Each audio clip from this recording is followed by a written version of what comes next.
All right, guys, back here with a little Monday training session. Thought I'd do a little mix of talk over and keep some of the original sound in it. New training cycle here. Talked about it a little bit. Mondays are going to be a power focus day. So starting off Mondays with jumps. We were just doing a step in kind of max height jump here. So just starting off with plyo. Again, we want Mondays to be a day where we're working on velocity, we're working on ground force reaction time. It's going to be a day that's dedicated to power output, to speed work. And then the rest of the week, just kind of traditional strength training, Olympic weightlifting training. You know, Tuesday is going to be more of maybe like a lighter technique focused day, Wednesday rest day, Thursday some squats, and then Friday is our heavy classic lift day. So just doing some jumps here, Mike and I. Mike was making fun of me because I was doing some piking. I didn't realize I was doing this in the moment, so if you watch me and I pike, that one's not too bad.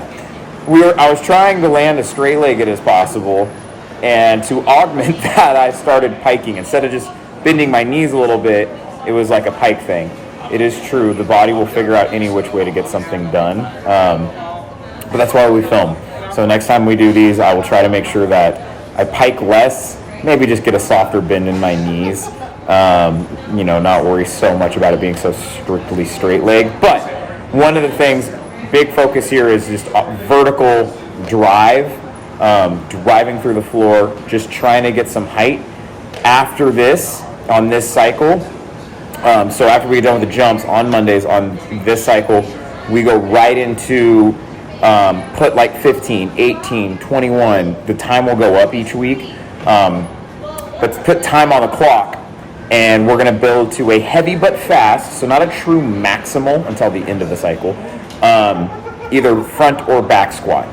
And then whatever we don't do on Monday, we will do on Thursday. For more traditional kind of strength sets, 6x2, 5x3 type of thing. So today we had our jumps, and then we went into, 15 minutes on the clock.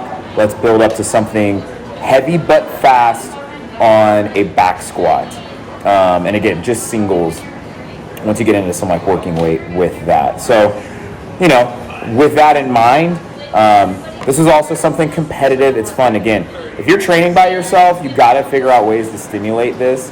The days that I get to train with Mike, my numbers are so much better. I'm having more fun. The days I'm by myself, it's I need to train, I need to get it done, and it is what it is. But man, training partners, the environment you train in is probably one of the most, if not the most important thing about your training.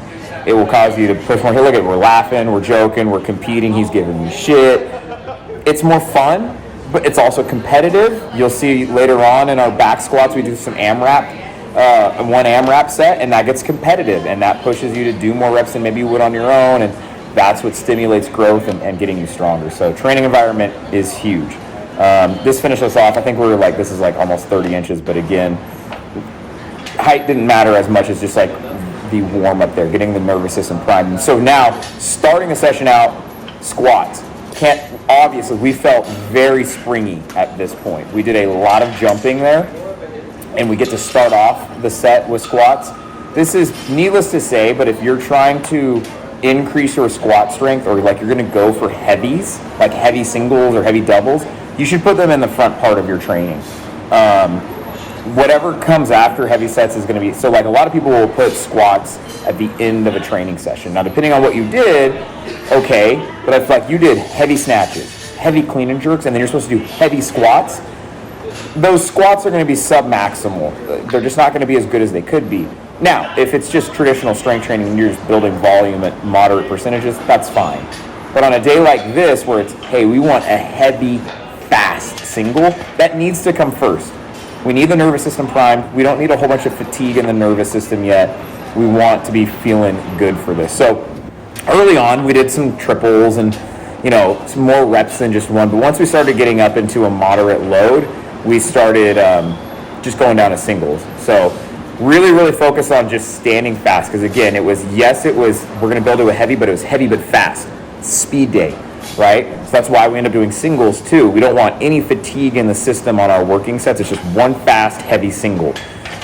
15 minutes was on the clock. All these warm-ups are included in that 15 minutes. We're just kind of bouncing back and forth. That was 205. Now we're at 245. I don't know. I think maybe we do a couple reps here. Again, lighter weight, some more than just one. Okay, 2 reps for Mike. I think I hit maybe 1 or 2 reps. Something funny happened on these squats, man, which I'll talk about as we start getting heavier. But it just goes to show how strong the mind is in training. As we start to get heavier here, we kind of don't know what we're lifting, and Mike was just like, just start throwing 25s on. And neither him nor I kind of knew where we were. We were just going by feel, and it was feeling really good. So 245 here for me. Boom. I really liked how my squats look. Like, probably the best my squats have ever looked, if I'm being quite honest. And it's because of how much I've been focusing on my upper back, pulling my chest through. I mean, like, look at that. The only critique I have of myself is maybe I'm letting it come forward a little bit, so I can maybe focus on getting it a little bit lower on my shoulders. But otherwise, I'm loving how tight I look. I look like I'm a spring being compressed. We're at 295 here.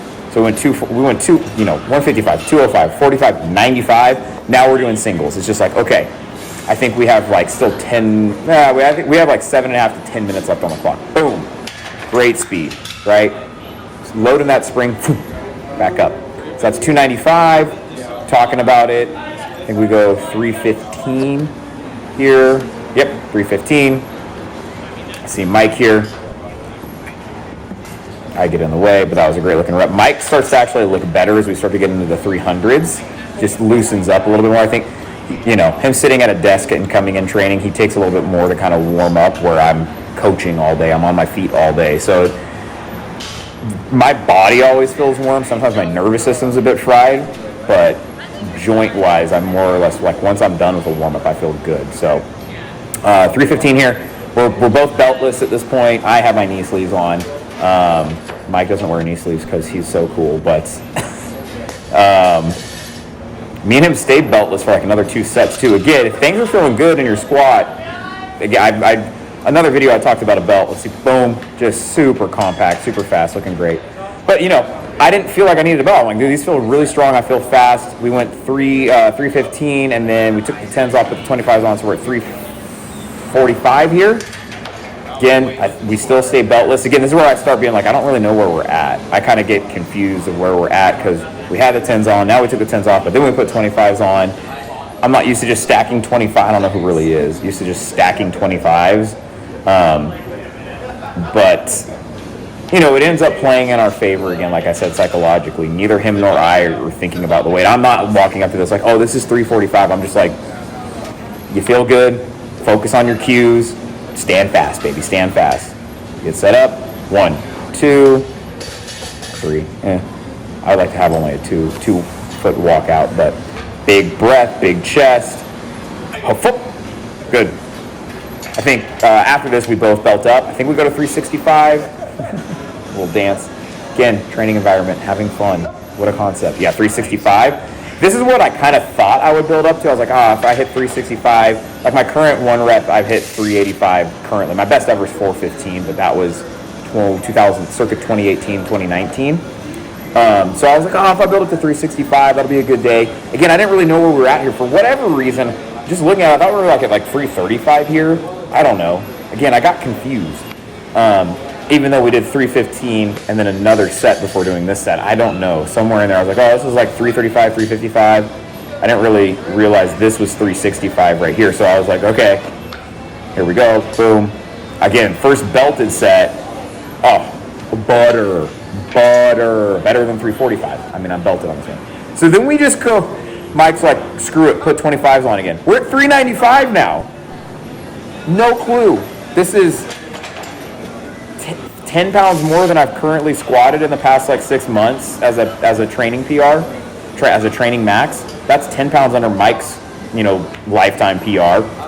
Neither him nor I know we're lifting this. Again, we're both under the guise that I think this is like, okay, this is like 365, something like that. Again, not adding the weight up. Again, what I'm thinking about is setup position, getting my breath, pulling my chest through, control on the way down, stand with speed. Like, I'm just thinking about my cues, being aggressive, building tension. I'm not thinking about the weight because I don't even know what the weight is. One thing I like is that pretty much all my squats looked the same. You know, that was 395. Started to get a little bit loaded into my posterior, but that's 10 pounds, 15 pounds more than I've currently squatted in this past 6 months. That's only 20 pounds under my lifetime PR. Then we did an AMRAP set. I forgot to turn the camera on for Mike, but I think I get halfway through. I think that was like rep 6.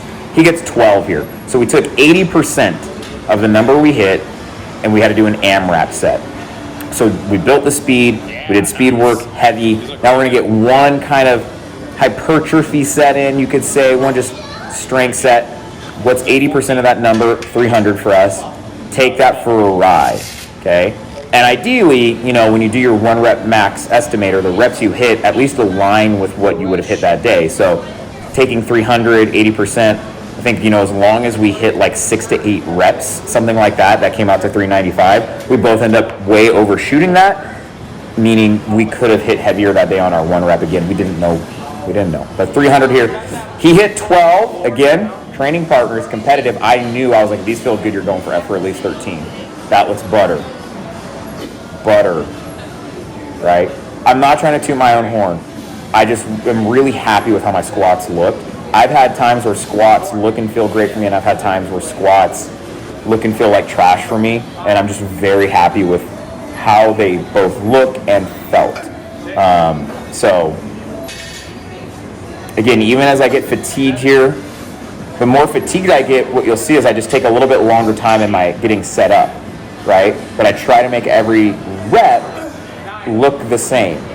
I maybe start to load my posterior a little bit. That's what I will do as a compensation pattern. But again, I'll drive my hips forward. I'll reload. See, I reload my quads. So even if out of the hole there's a bit of a slight loading of that posterior, I'm drive it forward. I think this is like, that was like 10. I'm like, okay, you can beat Mike. 11. No, that was 13. Okay, my bad. So, and Mike was like, oh, you had to beat me by 1. So, fucking fantastic squat session. Both him and I, after that, we were adding the weight up before we did that AMRAP set, and we both were like, there's no way this is 395, and we sat there for 10 minutes. We're like, yeah, that's 395, crazy. So now after that, everything still with speed work with the classic list. We're from blocks. We're doing 3 sets of 3 of a kind of block deadlift, a speed deadlift. Boom. Okay. Week 1 here is just with 100% of your current power snatch and power clean for the pulls. So I'm at 210 here, which is my current 1 rep, which I hit, you know, a couple videos ago. Mike's at 225 here. Boom. Again, it's just every rep is about intentional speed. Yeah, technique is important for sure. We don't want to be a jackass with this and just shooting our shoulders back. And you can see I was more intentional with keeping my shoulders over. But the most important thing here was speed, fast, intentional, aggressive, right? So there's always a fine line to play, and it depends on the day. You know, if it's a more technique-focused day, focus more on technique. If it's a more speed-oriented day, focus on speed. If it's a heavy day, survive. You know, so it just depends on the day. And so these felt really good. Again, it's hard not to feel good on a speed day when the jumps went the way they did, that squat went the way it did. Nervous system was firing on all cylinders this day for sure. You know, deadlift still getting a little bit of a shrug because of just how fast it was going up. We're going to overload these. You know, week 1 starts at 100% of your current power snatch. We're going to end up getting quite a bit heavier than that. We're going to do these variations from both the hang and the pull. I like training both. I know depending on your philosophy of weightlifting, a lot of people like one over the other. They do different things. I've talked about that before, so we'll kind of bounce back and forth between hang position and block position just to work speed. I like those positions for working speed for a good amount of time just because you have less distance to travel, so you have to be even more intentional with your speed. So that was kind of the primer. Now we're going to 6 sets of 1 of just a power snatch. Boom. From that same position. So again, overloaded the nervous system with a heavier pull, deadlift. Now go into the real thing. Just 1 rep. Again, speed.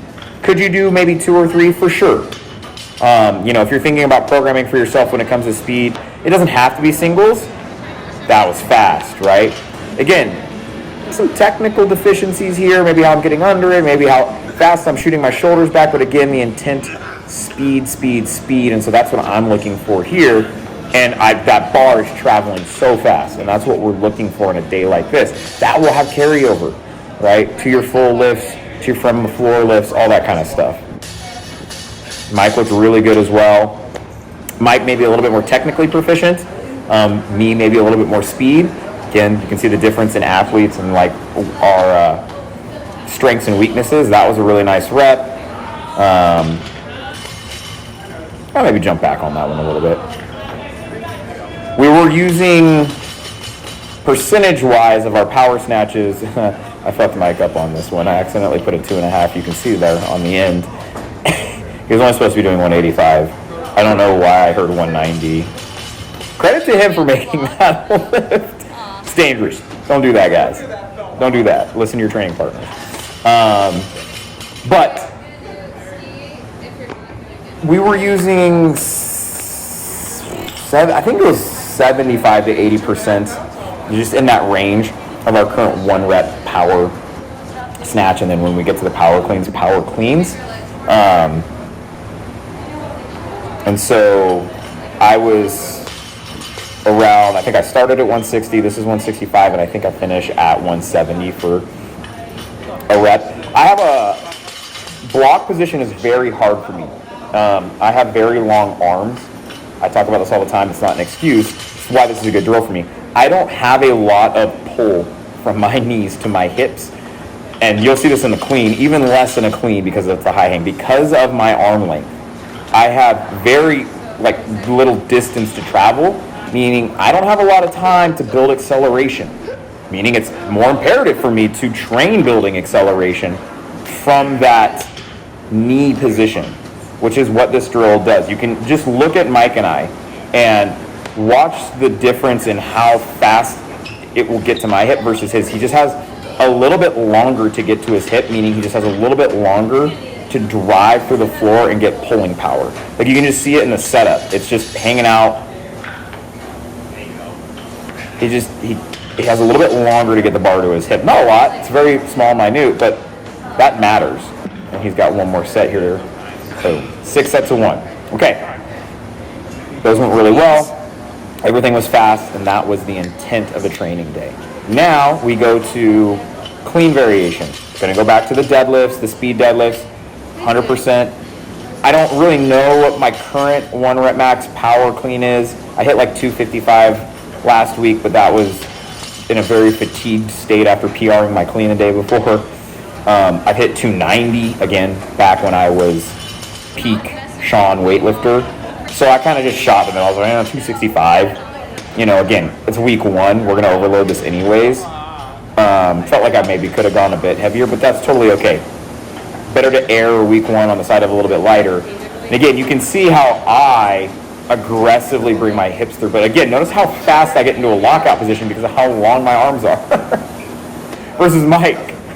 Watch.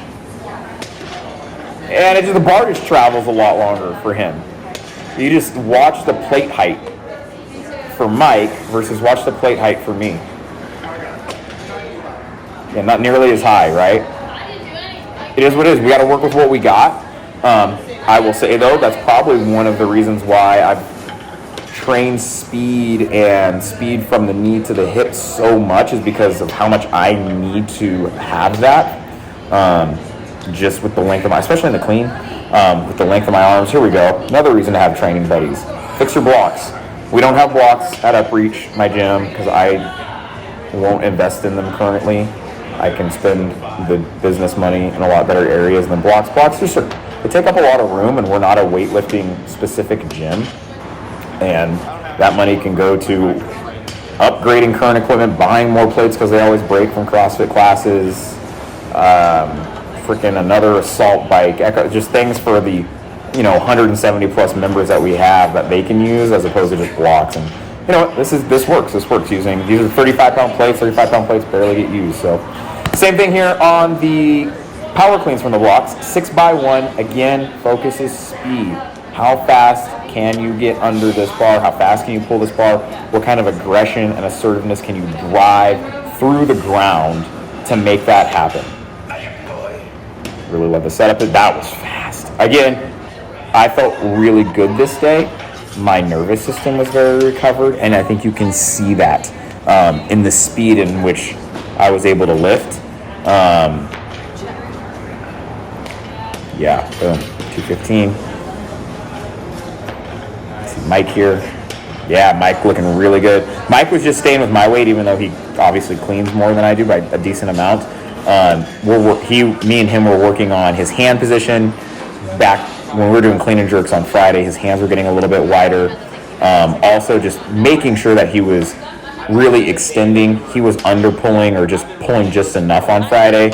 So he just wanted to stick with maybe something a little bit lighter.